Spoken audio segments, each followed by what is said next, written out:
2021 करोड़ रुपए अभी सीधे ट्रांसफर हो चुके हैं भाई और बहनों।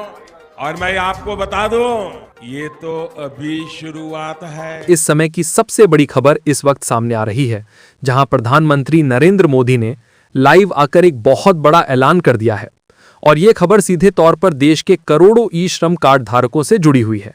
जी हां दोस्तों, लंबे समय से ई श्रम कार्ड धारकों को मिलने वाला पैसा उनके बैंक खाते में नहीं आया था, लेकिन अब मोदी सरकार ने यह ऐलान कर दिया है कि आज रात 12 बजे के बाद से सभी पंजीकृत श्रमिकों के बैंक खाते में सीधे 3,000 रुपए की राशि ट्रांसफर होना शुरू हो जाएगी। और यह पैसा हर उस परिवार को मिलेगा जिसने ई श्रम कार्ड बनवाया है और सरकार के पास अपने दस्तावेज पूरे किए हैं। अब सवाल यह है कि बाकी लोगों की तरह आप भी ये पैसा किस तरीके से ले सकते हैं और सरकारी योजना का फायदा कैसे उठा सकते हैं, तो इसकी जानकारी भी हम आपको देंगे। लेकिन उससे पहले दोस्तों, अगर आप लोग भी इस खुशखबरी को सुनकर खुश हैं तो वीडियो को लाइक कीजिए, चैनल को सब्सक्राइब कीजिए और कमेंट बॉक्स में हमें यह जरूर बताइए कि आप भारत के किस राज्य से ये वीडियो देख रहे हैं। और अगर आपको किसी भी सरकारी योजना का लाभ चाहिए तो कमेंट में लिख दीजिए। लोग कंफ्यूज रहते हैं और समय समय पर शिकायत भी करते हैं। सवाल यह कि आखिर ई श्रम कार्ड से फायदा कब मिलेगा। लाखों लोग कहते हैं कि हमने ई श्रम कार्ड बनवा लिया, 2 साल हो गए, 3 साल हो गए, 4 साल हो गए, लेकिन अभी तक कोई फायदा दिखाई नहीं दिया। क्या ये कार्ड सिर्फ कागजी है या फिर सरकार ने वाकई कोई योजना इसके पीछे तैयार की है?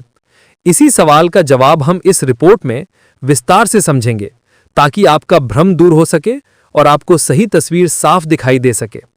देखिए, किसी भी सरकारी योजना का फायदा तत्काल नजर नहीं आता। कोई भी योजना जब बनती है तो सबसे पहले उसका डेटा तैयार होता है। उस डेटा के आधार पर सरकार आगे की रणनीति बनाती है और धीरे धीरे लाभ पहुंचाना शुरू करती है। ई श्रम कार्ड के मामले में भी यही प्रक्रिया चल रही है। ये कार्ड 26 अगस्त 2021 को शुरू किया गया था। इसका उद्देश्य देश के असंगठित मजदूरों का डेटाबेस तैयार करना है। सरकार का अनुमान है कि देश में लगभग 45 से 48 करोड़ असंगठित मजदूर हैं, लेकिन अब तक लगभग 25 से 26 करोड़ लोगों ने ही ई श्रम कार्ड बनवाया। इसका मतलब यह है कि अभी भी करोड़ों लोग इस दायरे से बाहर हैं और सरकार लगातार कोशिश कर रही है कि बाकी बचे हुए मजदूर भी इस प्लेटफॉर्म से जुड़े। लोगों को शिकायत है कि कार्ड बनवाने के बाद भी कोई फायदा नहीं मिल रहा, लेकिन यहां समझना जरूरी है कि सरकार किसी भी योजना को चरणबद्ध तरीके से लागू करती है। जैसे कि जब आधार कार्ड शुरू किया गया था तो क्या उस समय तुरंत फायदा मिल गया था? याद कीजिए, आधार कार्ड सितंबर 2010 से बनना शुरू हुआ था, लेकिन इसका वास्तविक प्रभाव लोगों को साल 2016 और 2017 के बाद जाकर दिखा। शुरुआत में आधार कार्ड सिर्फ एक पहचान पत्र की तरह था, लेकिन बाद में इसे हर सरकारी योजना से जोड़ दिया गया। आज हालत यह है कि बिना आधार कार्ड के कोई भी काम नहीं होता। बैंक खाता खोलना हो, पासपोर्ट बनवाना हो, राशन कार्ड हो, पेंशन हो, छात्रवृत्ति हो या फिर आयुष्मान भारत योजना जैसी सुविधा लेनी हो, हर जगह आधार कार्ड अनिवार्य है। तो आधार कार्ड को जब इतना महत्वपूर्ण बनने में 6 से 7 साल लग गए तो ई श्रम कार्ड को लेकर अधीर होने की क्या जरूरत है? अभी तो इसे बने मात्र 4 साल ही हुए हैं। सरकार धीरे धीरे इसका दायरा बढ़ा रही है। यही कारण है कि आपको अभी तक इसका प्रत्यक्ष लाभ नजर नहीं आ रहा, लेकिन आने वाले समय में जब इसके साथ बड़ी योजनाएं जुड़ जाएंगी तो हर असंगठित मजदूर को इसका फायदा सीधा मिलेगा। अब सवाल उठता है कि आखिर कब और कैसे फायदा मिलेगा। तो आपको बता दें कि सरकार ने हाल ही में नेशनल पॉपुलेशन रजिस्टर यानी एनपीआर की घोषणा कर दी है, जिसे हम जनगणना भी कहते हैं। ये जनगणना 2 चरणों में होगी। पहला चरण 1 अक्टूबर 2026 से शुरू होगा, जिसमें हिमाचल प्रदेश, जम्मू कश्मीर, लद्दाख और उत्तराखंड शामिल होंगे। इसके बाद 1 मार्च 2027 से यह पूरे देश में लागू होगी। इस बार की जनगणना बेहद खास होगी क्योंकि इसमें जातीय जनगणना भी साथ साथ होगी। जनगणना के बाद सरकार के पास हर परिवार, हर नागरिक और हर मजदूर का पूरा डेटा मौजूद होगा। इस डेटा में यह स्पष्ट होगा कि कौन गरीबी रेखा के नीचे है, कौन गरीबी रेखा के ऊपर है, कौन किस जाति से संबंध रखता है और किसकी आर्थिक स्थिति क्या है। यही नहीं, इसमें यह भी दर्ज होगा कि कितने लोग असंगठित क्षेत्र में काम कर रहे हैं और कितनों ने ई श्रम कार्ड बनवाया है। अब जब यह पूरा डेटाबेस सरकार के हाथ में होगा तो सरकार सीधा लाभ ई श्रम कार्ड धारकों तक पहुंचा पाएगी। जैसे कि बीपीएल कार्ड धारकों को अंत्योदय योजना का लाभ मिलता है, उन्हें आयुष्मान भारत योजना का कार्ड मिलता है, प्रधानमंत्री आवास योजना का घर मिलता है, वैसे ही ई श्रम कार्ड धारकों के लिए भी योजनाएं लागू होंगी। सरकार पहले से कई बार साफ कर चुकी है कि ई श्रम कार्ड बनवाना असंगठित मजदूरों के लिए जरूरी है ताकि भविष्य में उन्हें सीधा फायदा मिल सके।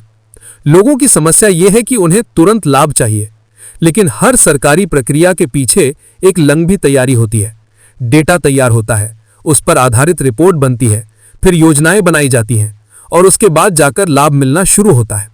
जैसा कि आधार कार्ड के साथ हुआ, वैसा ही ई श्रम कार्ड के साथ भी होगा। फर्क सिर्फ इतना है कि इस बार जनगणना की वजह से प्रक्रिया थोड़ी देर से पूरी हो रही है। अब सवाल यह है कि जनगणना में क्या क्या होगा।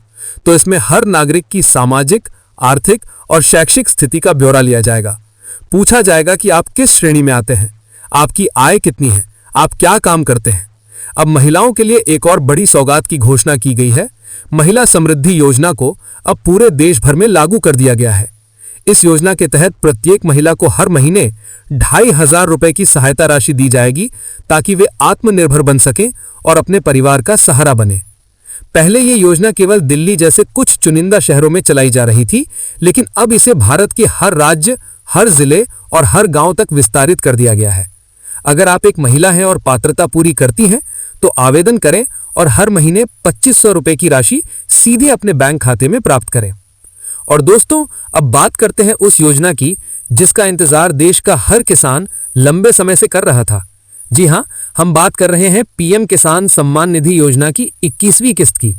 इस समय की बड़ी खबर यह है कि प्रधानमंत्री मोदी द्वारा अगले कुछ ही मिनटों में करोड़ों किसानों के खातों में अगली किस्त ट्रांसफर की जा रही है। इस बार थोड़ी सी देरी जरूर हुई है, लेकिन अब इंतजार खत्म होने जा रहा है। जिन किसानों के खातों में कुछ तकनीकी गड़बड़ियां थी, उन्हें भी ठीक कर दिया गया है और अब सीधा 2,000 रुपए की किस्त उनके खातों में भेजी जा रही है। लेकिन ध्यान दीजिए, अगर आपने अभी तक अपनी केवाईसी नहीं करवाई है तो तुरंत करवा लें, वरना आप इस किस्त से वंचित रह सकते हैं। और साथियों, ये देखिए, एक और बड़ी घोषणा जो अभी अभी सामने आई है। अब हर उस नागरिक को जिसकी छत अभी भी कच्ची है या फिर जिसके पास रहने के लिए ठिकाना नहीं है, मोदी सरकार 4 लाख रुपए की राशि सीधे आर्थिक सहायता के तौर पर दे रही है, जिससे वो अपना पक्का मकान बनवा सके।